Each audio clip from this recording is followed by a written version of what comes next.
In today's video, I'm going to teach you how to use Figma to Webflow plugin. This walkthrough will show you how to find, install, and launch the plugin so you can move designs from Figma into Webflow more efficiently. I'll keep it simple, add helpful context, and highlight a few tips along the way. Start in your Webflow dashboard. From there, head to the marketplace. If you don't see it right away, look for it in the top navigation of the dashboard. Inside the marketplace, open the Apps section. This is where Webflow lists officially supported integrations and vetted tools, which helps ensure compatibility and security. Use the search bar to look for Figma. In the results, select the option labeled Figma to Webflow. You're aiming for the integration that bridges your Figma designs to Webflow's builder. Open its page and click Install App.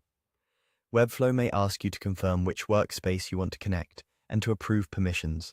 If you're part of a team, you might need admin rights to complete the installation, so check with your workspace owner if you're blocked. Once it's installed on the Webflow side, open the companion experience in Figma. Choose to open the plugin, which will direct you to Figma's community listing. Next, go to your Figma files. Open the design you plan to send to Webflow. Keeping your file tidy helps a lot here. Clear layer names, auto layout where appropriate, and consistent text and color styles will make the handoff cleaner and reduce cleanup later in Webflow.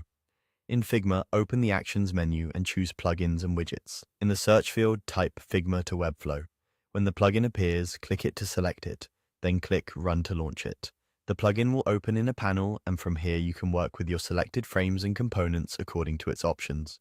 If the panel doesn't appear, make sure you've opened a design file and that you have permission to run plugins in your organization's Figma environment. A couple of quick tips as you proceed.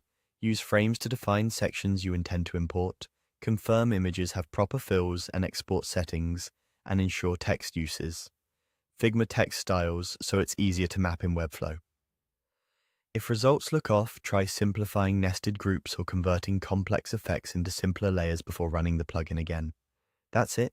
You've found the app in Webflow, installed it, opened your Figma file, launched the plugin, and you're ready to continue your build with a much smoother workflow.